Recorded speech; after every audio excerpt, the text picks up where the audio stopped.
नमस्कार दोस्तों, स्वागत है आपका डीबी लाइव के इस खास कार्यक्रम में। मैं हूं समीर आत्मज मिश्रा। आपको पता होगा कि अब इस्राइल के हमले के बाद, ईरान पर हमले के बाद ही दोनों तरफ से लड़ाई शुरू हो गई है। इस्राइल और अमेरिका ने संयुक्त रूप से ईरान पर हमला किया है।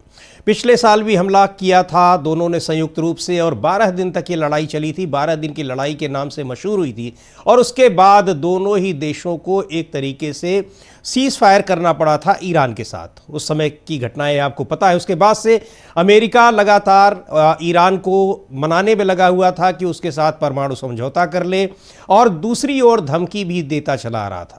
और इस्राइल का ये दबाव था कि हमला किया जाए ईरान पर, और अब वो हमला हो गया है। लेकिन इस हमले से क्या कुछ पूरे मध्य पूर्व की राजनीति पर क्या असर पड़ेगा, मध्य पूर्व के अलावा दुनिया भर में इसका क्या असर पड़ेगा, इस पर बातचीत करने के लिए हमारे साथ मध्य पूर्व के जानकार और ICWA के फेलो, ICWA यानी Indian council of world affairs के फेलो हैं डॉक्टर फजल रहमान साहब। उन हमारे साथ हैं। डॉक्टर फजल साहब, आपका बहुत बहुत स्वागत है इस कार्यक्रम में।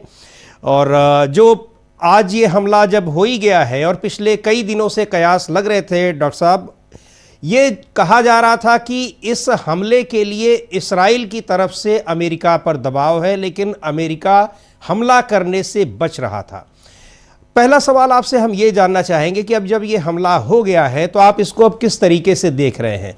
फिर से इस युद्ध को रोकने की कोशिशें होंगी, या जैसा डोनाल्ड ट्रंप ने हमले के तुरंत बाद उन्होंने संबोधित किया और कहा कि ये हम ईरान को पूरी तरह से ख़त्म करने के लिए, उसके जो उसका डिफेंस एसेट है उसको ख़त्म करने के लिए हमला किया गया है। किस तरीके से देखते हैं?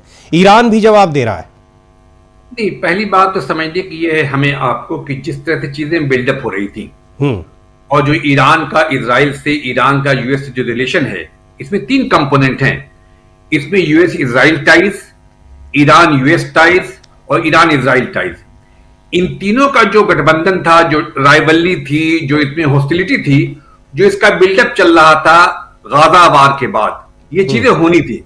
इसमें हमें कम से कम ताज्जुब होना चाहिए जिस तरह से चीजें हो रही थी, स्टेटमेंट आ रहे थे, जिस तरह से थ्रेट दिया जा रहा था, कभी लिमिटेड वार का, कभी रिजीम चेंज का, कभी यूरेनियम इंडस्ट्रीमेंट को बंद करने का, कभी बैलिस्टिक मिसाइल को खत्म, प्रोग्राम को खत्म करने का, कभी इस जो स्टेट स्पॉन्सर मिलिशिया की एक्टिविटी को खत्म करने का। तो ये चीजें होनी थी। लेकिन बहुत से लोग कह रहे थे, बहुत सारी राइटिंग हो रही थी कि ट्रंप साहब का जो प्रपोजल है, जो ट्रंप साहब की जो एफर्ट्स है, उसमें मुझे ताज्जुब या मुझे इसलिए नहीं लगा ये वार होने में कि ट्रंप साहब कई भाषा का इस्तेमाल कर रहे थे। और पहली बात ये थी कि ट्रंप साहब की पहली कंडीशन ये थी कि अपनी इंडस्ट्रीमेंट को बंद करे, वो प्रोग्राम को खत्म करे। ईरान को वो काबिल कबूल नहीं था जी। जैसे जैसे नेगोशिएशन आगे बढ़ता, वैसे वैसे प्रेसिडेंट ट्रंप की जो कंडीशन थी, पहले यूरेनियम से लेके बैलिस्टिक मिसाइल पे आ गई, फिर उसके रेंज की बात आ गई, उसको रेंज उसका कम कीजिए ताकि इजराइल पे खतरा ना हो, यूएस पे खतरा ना हो। ये चीजें it was in offing, it was to happen and it happened. और बहुत से लोग ये भी कह रहे हैं, अभी पिछले 1-2 घंटे में जो कमेंट्री आ रही है, कि 2025 में जून में जो हुआ था उसका ये रिप्लिका है जी। लेकिन उस वक्त याद होगा आपको कि उस वक्त अमेरिका ने शायद, जहां तक मुझे याद है, 2-3 दिन बाद वार को ज्वाइन किया था। इस वक्त उन्होंने इमीडिएटली ज्वाइन किया। उसकी एक सिमिलरिटी ये है कि उस वक्त भी नेगोशिएशन चल रहा था, उस वक्त भी सेकंड राउंड की बातें हो चुकी थी, इस बार भी सेकंड राउंड की बात हो चुकी थी। इस बार भी कुछ उम्मीदें जो है पिछली बार की नहीं, कुछ चीजें हो जाएंगी। अभी ओमान के फॉरेन मिनिस्टर ने कहा कि चीजें बहुत ही पॉजिटिव डायरेक्शन में जा रही हैं। लेकिन ये सब चीजें मुझे लगता है कि शायद एक पब्लिक ओपिनियन को भरम में रखने के लिए ईरानियन जो उनका जो वो है ब्लूप्रिंट है, ताकि उस पर लोगों का अंदाज न जाए, ये सब चीजें आ रही थी मीडिया में। और ईरान, आज यूएस ने इमीडिएटली ज्वाइन किया। अब ये मामला यह है कि इजराइल ने क्या यूएस को ड्रैग किया, या इजराइल की प्लानिंग थी कि हम ऐसे करेंगे, यूएस इसको ज्वाइन कर लेगा। और जाहिर सी बात है कि शुरू से यूएस और इजराइल के स्टैंड में विद ईरान कोई बहुत ज्यादा फर्क नहीं है। इजराइल के लिए सबसे बड़ा मामला जो पॉजिटिव और फेवर में चीजें ये हैं कि इससे गोल्डन अपॉर्चुनिटी उनको नहीं मिलेगी जी। उसकी 3-4 वजह हैं। ईरान इंटरनली वीक है, ईरान एक्सटर्नली वीक है। ट्रंप साहब एकदम बिल्कुल आउट ऑफ वे जाके इजराइल को सपोर्ट कर रहे हैं। और इजराइल की जो और भी कई जो आउटफिट्स थे या कंट्री जो तकरीबन सबड्यूड हो चुकी हैं, जो अरब रीजन में जो ताकतें थी, सो कॉल्ड यूएई है, बहरीन है, कतर है, इन सब इन लोगों ने कम से कम ये खामोश कर दिया है जो इजराइल ने भी पिछली बार अटैक किया था कतर से, तो कतर की उतनी उनके पास मिलिट्री कैपेबिलिटी है ना, पॉलिटिकल विल है जी। लेकिन इसका नतीजा जो होगा वो बहुत ही भयानक होगा। अभी देखिए, अभी 2 घंटे 3 घंटे से चीजें हो रही हैं, लेकिन बहरीन में अटैक हो चुका, यूएई में अभी अबू धाबी में अटैक हुआ, कतर में अटैक हुआ, लेकिन उनके पैट्रियोटिक सिस्टम जो उन्होंने उसको इंटरसेप्ट कर लिया। और ईरान ने बार बार कहा है कि हम अपने इस खित्ते में, अपने रीजन में जहां जहां अमेरिकन बेसेज हैं, जहां जहां अमेरिकन फोर्सेज हैं, और जिसने भी अपनी एयर स्पेस दिए हैं, जिसने भी अपने ग्राउंड को इस्तेमाल हो दिया, हम उसको मानेंगे एनिमी जी। तो ये चीजें जो लग रही हैं बहुत ही एक्सपांड होती लग रही हैं। और सबसे जो खतरनाक बात है, जो बहुत ही अलार्मिंग है, वो था ट्रंप का जो भाषण। उन्होंने कहा कि हम रिजीम चेंज करेंगे, लोगों के लिए सुनहरा मौका है। और उन्होंने पिछले तकरीबन 79 से लेके अब तक की सारी चीजें गिना डाली कि ईरान ने कैसे कैसे अमेरिका को ट्रबल किया है, हमारे होस्टेज रखे उन्होंने, हमारे मरीन्स को उन्हें मारा लेबनान में, हिजबुल्लाह को सपोर्ट किया, इराक में किया। इससे लगता है कि बड़ा ही मेजर ब्लूप्रिंट यूएस इजराइल के पास है, और ये वार बहुत ही लंबा होने जा रहा है। जी, ये वार लंबा होने जा रहा है, पहले से भी लग रहा था, और कि निश्चित तौर पर ये लंबा खींचेगा। और जिस तरह से एक जियो पॉलिटिक्स वहाँ की दिखाई पड़ रही थी। एक चीज़ और गौर करने लायक है डॉक्टर साहब, कि जो आज हमने देखा है इस अटैक के बाद, खामेनेई साहब का एक बयान आता है और वो कहते हैं कि हमारा अमेरिका के नागरिकों से कोई हमारी दुश्मनी नहीं है। इस युद्ध को एक तरीके से वो डोनाल्ड ट्रंप के खिलाफ युद्ध, और वो जिस तरह से बहुत प्रोएक्टिव होकर इस चल रहे हैं, उनके खिलाफ ये युद्ध दिखाई पड़ रहा है। दूसरी ओर अमेरिका ईरान के लोगों को कह रहा है कि आप लोग अपने घरों में रहिए, हमारी लड़ाई वहाँ जो है खामेनेई से है। ये क्या दिखा रहा है? क्या दोनों देशों के नागरिकों को एक तरीके से उनकी सिंपैथी ली जा रही है और इसको सरकारों का युद्ध बताने की कोशिश की जा रही है? इसका कोई मतलब, इसका कोई इंपैक्ट पड़ेगा? दोनों ही देशों की हम बात कर रहे हैं, ईरान पर भी और अमेरिका पर। ये आपने बातें बिल्कुल सही कही। इसको रीड किया है कि दोनों देश की जो रिजीम है, जो उनकी जो गवर्नमेंट है, जो उनके रिप्रेजेंटेटिव है, ये दिखाने की कोशिश कर रहे हैं कि पहली बात कि आपका जो रूलिंग सेक्शन है वो आपके खिलाफ है, वो आपकी भलाई के लिए नहीं है, वो आपके वेलफेयर के लिए नहीं है, आपके इंटरेस्ट के लिए नहीं है। और दूसरी बात, एक अटेम्प्ट ये भी है कि वहां पे एक तरह का रूलिंग क्लास में और सब्जेक्ट में और वहां की सिटीजन में एक डिवाइड करने की कोशिश है।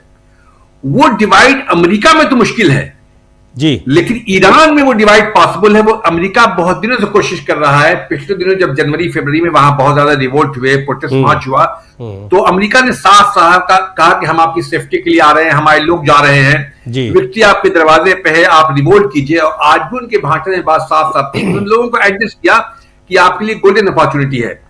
तो खामेनी साहब मेरे ख्याल में वो ट्रंप की बात ही दोहरा रहे हैं कि जिस तरह से ट्रंप साहब बार बार करें कि हमारा असल दुश्मनी जो है हमारी वहां की रिजीम से है, रिजीम की पॉलिसी से है, रिजीम की जो एक्टिविटी उससे है, रिजीम के न्यूक्लियर प्रोग्राम से है, उनके बैलिस्टिक मिसाइल से है, जो रिजीम का जो अमेरिका को खत्म करने का, इजराइल को खत्म करने का जो नारा उसके खिलाफ है।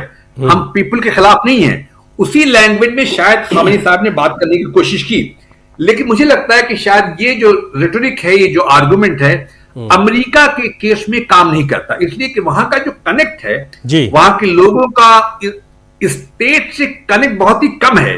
वो एक कैपिटलिस्ट सोसाइटी है जी, वहां के लोग की बहुत डिपेंडेंसी नहीं है। और जाहिर बात है पहले भी कि अमेरिका जो है जाना जाता है दुनिया में, वो अपनी फॉरेन पॉलिसी के लिए जाना जाता है। हम आप जो जानते हैं अमेरिका बाहर क्या कर रहा है, अमेरिका अंदर क्या कर रहा है, वो तकरीबन 10% न्यूज होती है। 90% न्यूज ये होती है कि आज अगर देखिए पिछले 6 महीने से हम जानते हैं वेनेजुला में क्या हो रहा है, ग्रीनलैंड में क्या हो रहा है, क्यूबा में क्या हो रहा है, ईरान में क्या हो रहा है, कतर में क्या हो रहा है, लेकिन हमको ये नहीं पता कि न्यूयॉर्क में क्या हो रहा है, शिकागो में क्या हो रहा है। वो तो इसलिए मेरा ख्याल लगता नहीं कि खामेनी साहब की ये बात जो है इसमें कोई बहुत ज्यादा दम है।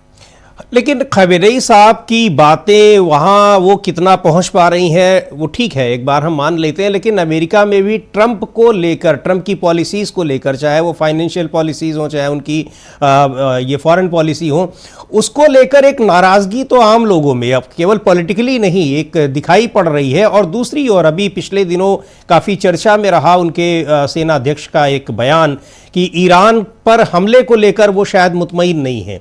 इन सारी चीज़ों को लेकर हम खामेनेई साहब को अगर अलग कर देते हैं तो भी क्या इंटरनल पॉलिटिक्स में ईरान पर जब हमले में सहयोगी है अमेरिका, इसका डोनाल्ड ट्रंप की पॉलिटिक्स पर तो निगेटिव असर पड़ता दिखाई पड़ रहा है, क्योंकि ये चीजें लगातार वहां से आ रही हैं। अब इन सारी चीजों को सोच समझ कर ही उन्होंने हमले में साथ दिया। आपका कहना बिल्कुल सही है जी। अभी जो जब से ट्रंप साहब आए हैं, पहली बार उनकी पॉपुलैरिटी बहुत डाउन हुई है। उनकी पॉपुलैरिटी जो है 47% तक आ गई है। पहली बार अमेरिका की हिस्ट्री में वहां का जो पोलिंग जो ट्रेंड दिखा रहा है, फर्स्ट टाइम पैलेस्टीनियन के कई लोग ज्यादा सिंपैथेटिक हैं बनिस्बत इजराइल के। जी। लेकिन ईरान को लेकर जो वहां पब्लिक ओपिनियन है, ईरान को लेकर जो वहां की हिस्ट्री है और ईरान को लेकर जो वेस्ट का रवैया है, उसमें मुझे लगता नहीं है कि ईरान पे वहां की पब्लिक के अंदर वो इस तरह का एंगर है जो उनके अंदर लेके जो सिंपैथी पैलेस्टाइन को लेके है या क्यूबा को लेके है या वेनेजुला को लेके है। तो मुझे लगता है कि वो ईरान का एक मसला दूसरा है। ईरान एक इस तरह का नैरेटिव है अमेरिका में, इस तरह का नैरेटिव इजराइल में है कि ईरान एक बहुत बड़ा खतरा है, ईरान खतरा है इजराइल के लिए। और उससे बड़ा खतरा जो है ईरान जो है अमेरिकन इंटरेस्ट के लिए। अमेरिका का इंटरेस्ट क्या है? अमेरिका का इंटरेस्ट है अपनी डिफेंस मार्केट, अमेरिका का इंटरेस्ट है ऑयल।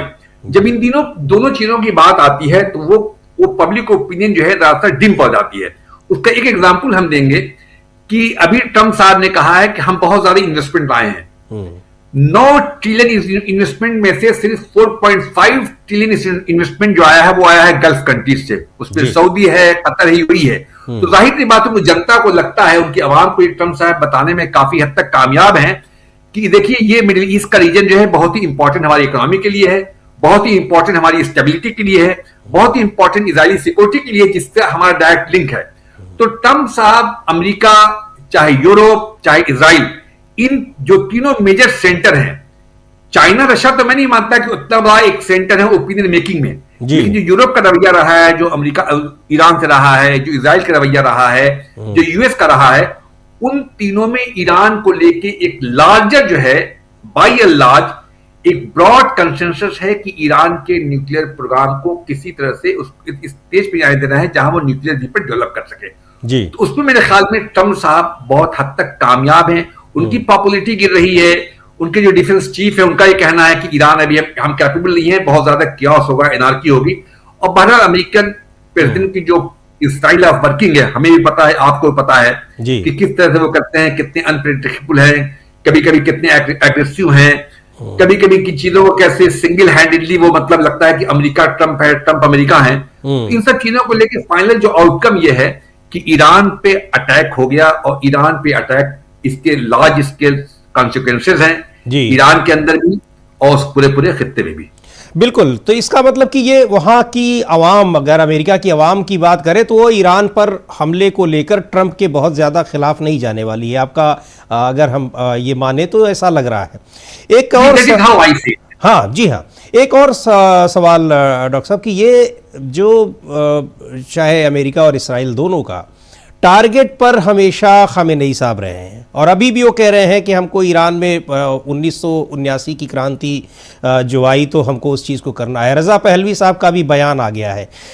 खामेनेई टारगेट पर थे जब पिछले साल ये लड़ाई हो रही है, 12 दिन की लड़ाई हुई। उसके बाद अभी जब ईरान में प्रदर्शन हो रहे थे, वहाँ पर आंतरिक टसल चल रही थी, तब भी खामेनेई थे। आज एक बार फिर खामेनेई उनके निशाने पर है।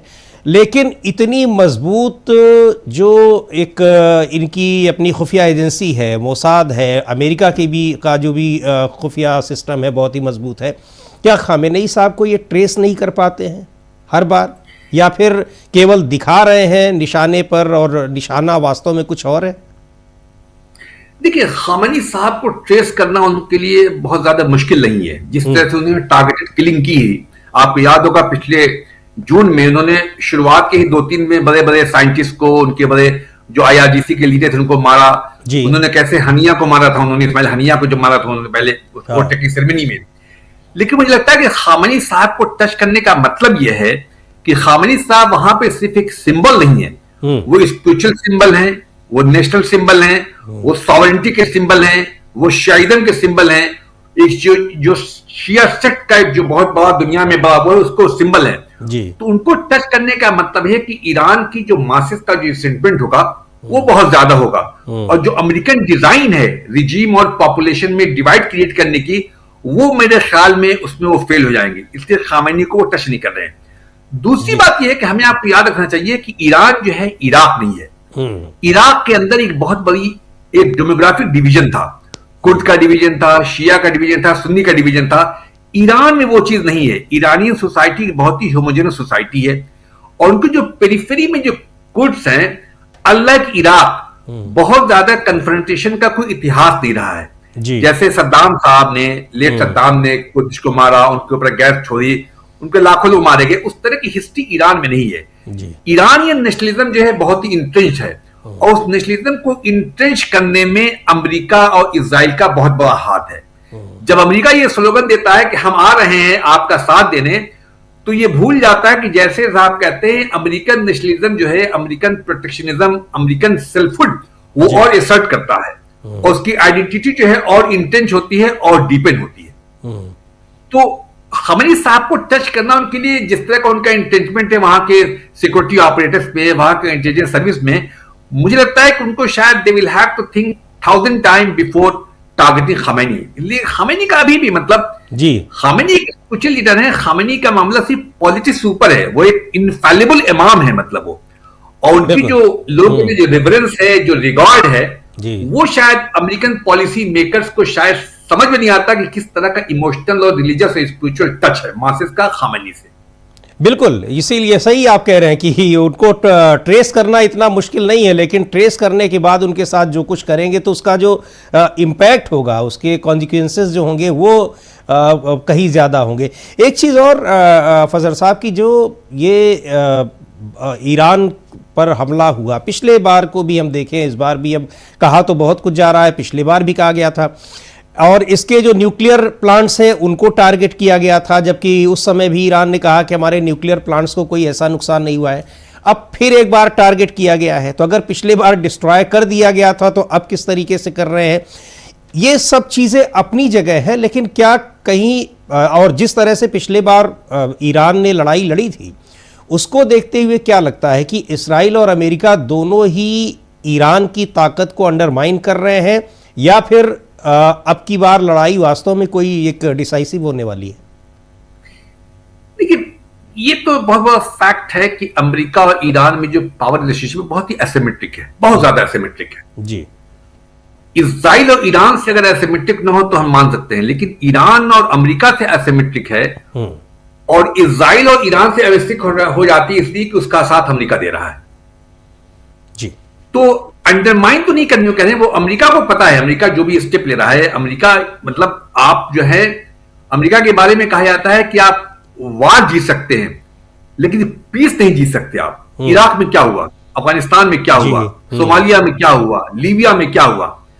वार को जीतना आसान है क्योंकि आप पावरफुल है भाई, आप अनकंटेस्टेड पावर है, आप दुनिया में नंबर 1 पावर है, मिलिट्रीली, इकोनॉमिकली, पॉलिटिकली, स्टैटिकली और डिप्लोमेटिकली एंड ज्योग्राफिकली भी। ज्योग्राफी अमेरिका किस तरह की बेनिफिशियल उनके लिए होती है कि उतनी दूर है कि उनको कोई वहां तक कोई टच नहीं कर सकता, वहां क्लियर पेपर नहीं मार सकती है। लेकिन ये मामला पिछले दिनों का जो जून में इस टाइप था कि हमने हद तक बहुत सिग्निफिकेंटली हमने डिस्ट्रॉय कर दिया, ये सब सारी बातें बिल्कुल बहुत ही मीनिंगलेस होती हैं जब आपका टारगेट ये है कि एक कंट्री जो फुल्ली अपने आप में कैपेबल है, सिग्निफिकेंटली स्टेबल भी है, मिलिट्रीली स्ट्रांग है, उसके पास उसकी हिस्ट्री है, इसकी डेप्थ है, उसको हमको इसलिए एलिमिनेट करना है ताकि उसके एक मेजर एलाई जो इजराइल है उसके लिए अब कोई खतरा न रहे। तो देखिए, बेसिक ऑब्जेक्टिव ये है कि इजराइल को इतना सिक्योर कर दो कि अगले 50, 60, 70 साल तक इजराइल की जो सारा एग्रेशन है, जो इजराइल की सारी पॉलिटिक्स है, एक्सपेंशन पॉलिसी है, उस पर किसी तरह का किसी भी क्वार्टर से कोई रेसिस्टेंस, कोई अपोजिशन ना आए। और उसको देखिए, अब ये कहानी शुरू होती है इराक से। इराक में जमाने में एक इमर्जिंग पावर था, उनको न्यूक्लियर इंस्टॉलेशन को उन्होंने मारा, 1983 में मारा। फिर 2003 में बाकायदा कैसे कैसे एजेंडा बना के, नैरेटिव चला के, WMD है उनके पास ओसामा बिन लादेन है, उसकी पूरी मिलिट्री कैपेबिलिटी को तहस नहस कर दिया और इतना इनकैपेबल कर दिया कि आज आपको पता होगा कि प्राइम मिनिस्टर वो डिसाइड नहीं कर पा रहे हैं मालिकी साहब को, क्योंकि ट्रंप साहब ने वार्न किया है कि अगर नूरी मालिकी प्राइम मिनिस्टर होंगे तो हम सैंक्शन लगा देंगे। इस हद तक उनको निहत्ता, इनकैपेबल, डिफंग बना दिया है एक सो कॉल्ड सॉवरेन स्टेट को। उसी तरह की पॉलिसी ईरान में चाह रहे हैं उन्होंने लीबिया को कैसे एलिमिनेट किया, और जो छोटी मोटी जो ताकतें थी, जो छोटे मोटे इकोनॉमिक पावर थे, गल्फ पावर थे, उसको उन्होंने कैसा सर्विट बना लिया। यूएई से कैसे, मतलब किस तरह से $1 ट्रिलियन वो करते हैं, डील करते हैं, सऊदी अरब से करते हैं, कतर से करते हैं। और हमें आपको देखने की बात यह है, इतना पैसा देने के बावजूद भी ये कंट्रीज लगातार कह रही हैं कि ईरान पे अटैक नहीं होगा। किस तरह से इकोनॉमिक पावर कितना हेल्पलेस है कि अपना उसका पॉलिटिकल इन्फ्लुएंस कुछ है ही नहीं है। और इस वॉर ने दिखा दिया कि $4.5 ट्रिलियन देने के बाद भी आपका कोई भी पॉलिटिकल क्लाउड अमेरिका के तई या इजराइल के तई नहीं है जी। तो ये सब सारी चीजें हैं, जून का मामला हो चाहे इस तरह का मामला हो, मामला यह है कि पूरे रीजन को इजरायली सिक्योरिटी अम्ब्रेला के हवाले करना है और उसके बाद अमेरिका को वहां से रिट्रीट करना है। उसके बाद फिर लार्जर जो काइसेस इंडो पैसिफिक हम सुनते हैं, चाइना सुनते हैं, रशिया सुनते हैं, उसको वो करना है। और उसमें जिस तरह से चीजें स्टेप बाय स्टेप हो रही हैं, उससे लगता है कि ये शायद ईरान जो है लास्ट फोर्टे है जिसपे उनका टारगेट उस वक्त तक वो करते रहेंगे, उस वक्त तक असॉल्ट करते रहेंगे जब तक इनका जो इमेजिन्ड ऑब्जेक्टिव है, जब तक उसको अकम्प्लिश न कर लें, फुलफिल न कर लें। और उनका ऑब्जेक्टिव यह है प्रो यूएस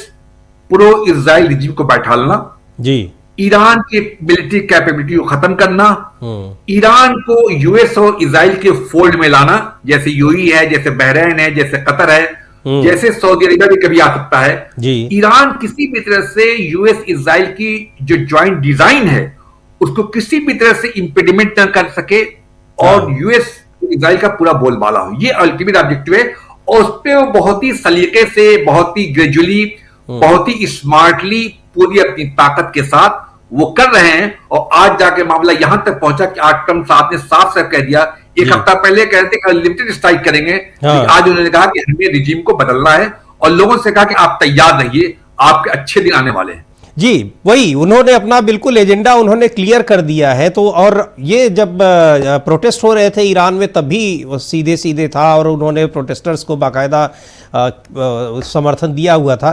तो लग क्या रहा है, और बाकी और देशों को देखें कि अगर वो क्या ईरान के समर्थन में कितना आते हैं, अगर चाहे हम रशिया की बात करें, चाहे हम चाइना की बात करें, चाहे और भी गल्फ कंट्रीज़ की बात करें, और क्या लगता है कि क्या फिर अमेरिका ईरान में भी जो कुछ वो चाह रहा है उसमें उसके सफल होने की कितनी गुंजाइश दिखाई पड़ रही है? देखिए, वेस्टर्न पावर्स की एक हिस्ट्री रही है पिछले 30-40 साल में। एक एक्सेप्शन अगर आप छोड़ दें ईरानी रिवॉल्यूशन का जी, उसने अरब वर्ल्ड में जो चाहा है वो किया है। लीबिया में जो चाहा उसने किया, गद्दाफी को उसने हटाया, डिसलॉज किया, उनके न्यूक्लियर प्रोग्राम को खत्म किया। इराक में जो चाहा उसने किया, अफगानिस्तान में जो चाहा उसने किया, और लेबनान में जो चाहा उसने किया, सीरिया में जो चाहा उसने किया, यूएई को जिस तरह से उसने फोर्स किया, सुडान को जैसे उसने फोर्स किया जी। तो और जहां तक बात ये कह रहे हैं कि कोई कंट्री आएगी, तो मुझे लगता नहीं है। उसकी दो वजह है। उसको हम देख सकते हैं दो तरीके से। जो गल्फ कंट्रीज हैं वो बिल्कुल ही सबसर्विएंट हैं अमेरिका के जी, और अगर सबसर्विएंट नहीं है तो वो इनकैपेबल हैं, और अगर कैपेबल हैं तो विल नहीं है, और विल है तो उनके अंदर कोई ब्लूप्रिंट नहीं है। जहां तक बात आपने चाइना और रशिया की बात की जी, देखिए रशियन जो है, कोई भी पिछले तकरीबन 50 साल में सेकेंड वर्ल्ड वॉर के बाद या 91 के बाद, जो यूगोस्लाविया के बाद या नाटो ऑपरेशन के बाद, हमको नहीं लगता कि किसी कंट्री ने भी किसी के लिए अपने खुद को झोंका हो। गाजा इतना बड़ा वार 2 साल से चला, दुनिया कहती रही कि ईरान आएगा, नहीं आया। दुनिया कहती रही टर्की आएगा, नहीं आया। दुनिया कहती रही कि तालिबान आएगा, नहीं आया। दुनिया कहती रही कि अरे पाकिस्तान जंग कर सकता, नहीं आएगा। दुनिया कहती रही कि अब तो अमेरिका का वहां से हट गया मामला, तो चाइना आ सकता है जी। तो वो ये तकरीबन ऑलमोस्ट इम्पॉसिबल है। रशिया अपने उसमें इन्वॉल्व है यूक्रेन में, और चाइना की जो पूरी हिस्ट्री है वो हिस्ट्री, चाइना ने कभी अपने आप को मिलिटरी इन्वॉल्व नहीं किया है। और चाइना एक राइजिंग, बहुत तेजी से एम्बिशन के साथ राइज कर रहा है, तो अपने आप को किसी भी जगह पे, किसी भी कंट्री में मिलिटरी अपने आप को इन्वॉल्व नहीं करेगा, ताकि कहीं ना कहीं से उसकी इकोनॉमिक प्रोग्रेस डिटर हो जाए। तो चाइना का जो इन्वॉल्वमेंट है, जो दुनिया उसका एंगेजमेंट देख रही है, दुनिया अलग अलग नाम दे रही है कि चाइना कराई, तो चाइना का जो पूरा राइट है वो इकोनॉमिक राइट है, चाहे यूरोप में हो, चाहे अफ्रीका में हो, चाहे लैटिन अमेरिका में हो, चाहे अरब वर्ल्ड में। अरब वर्ल्ड में बहुत एक्टिव है चाइना, लेकिन सिर्फ और सिर्फ इकोनॉमिक तरफ एंगेजमेंट है। और ये भी हम सोच लें अगर कि चाइना कुछ ड्रोन दे देगा, रशिया कुछ दे देगा, तो देखिए ये वार अमेरिका के सामने वो ड्रोन सप्लाई कर देना, रशियन कुछ मिसाइल आ जाएंगे, उससे काम बनता नहीं है। और पहली बात यह है कि ये दोनों कंट्री अपने आप को एक ऐसे वार में जिनका बहुत ज्यादा इंटरेस्ट नहीं है, इंटरेस्ट तो इकोनॉमिक इंटरेस्ट है, लेकिन मिलिट्री इन्वॉल्व करके कहीं ना कहीं से अपनी प्रोग्रेस को वो जो है स्कटर करेंगे। और ये एक फैक्ट है कि वेस्ट एशिया हो, मिडिल ईस्ट हो, अरब वर्ल्ड हो, अभी भी अगर रोल करते हैं वहां पे किसी का अगर रोल और रूल किसी भी तरह से है तो वो अमेरिका का है और इजराइल का है। ऐसे गाजावाद ने पूरे साबित कर दिया है कि सारे के सारे जो नारे हैं ग्लोबल साउथ के, राइज ऑफ चाइना, वो coming of cold war politics, Russian resurgence, ये सब तकरीबन फ्लैट हैं। जी, तो कुल मिलाकर ऐसा लगता है कि अमेरिका जिस तरीके से वहां चाहता है कि वो पूरी तरह से इसराइल को सिक्योर कर दे और ईरान में अपनी पसंद की सरकार बना दे, यानी खामेनेई की सत्ता का पतन हो जाए, तो मौजूदा स्थितियों को देखते हुए लगता है कि ये आने वाले दिनों में संभव हो सकता है। बस एक छोटा सा कमेंट इस पर, यही नहीं संभव तो होना, देखिए मैंने कहा ना कि अमेरिका के लिए बहुत कुछ संभव है, लेकिन वो कितना टाइम लगेगा। अगर ये चाह रहे हैं कि इराक की तरह वो कर लेंगे तो ये उनको मतलब कहीं ना कहीं से ये बहुत ही वाइज मूव नहीं है। लेकिन उनका ऑब्जेक्टिव है और उनका प्राइमरी ऑब्जेक्टिव ये रिजीम चेंज करना है, लेकिन चीजें बहुत लंबी होंगी, बहुत क्यास होगा, बहुत एनार्की होगी। और अनलाइक इराक वार जहां रीजनल कंट्रीज चपेट में नहीं थी, इसमें यहां पे जो छोटी छोटी कंट्रीज हैं, गल्फ कंट्रीज हैं, जो ऑलरेडी अमेरिका ने, ईरान ने हिंट कर दिया है, जब वो आएंगी तो क्या सवाल बढ़ेगा। इस बार का जो ऑर्बिट है बहुत ज्यादा एक्सपैंड होगा और अमेरिकन को ऑब्जेक्टिव बहरहाल फुलफिल करने के लिए they can go to any extent. अब ये ईरानियन पीपल पे बैंक कर रहे हैं, रिजीम पे बैंक कर रहे हैं, रीजनल एलाइज पे बैंक कर रहे हैं, अभी तो आने वाला वक्त ही बताएगा। लेकिन चीजें बहुत ही डेंजरस, बहुत ही हॉरिबल, बहुत ही क्याटिक, और last but not the least कि ईरान इज नॉट इराक।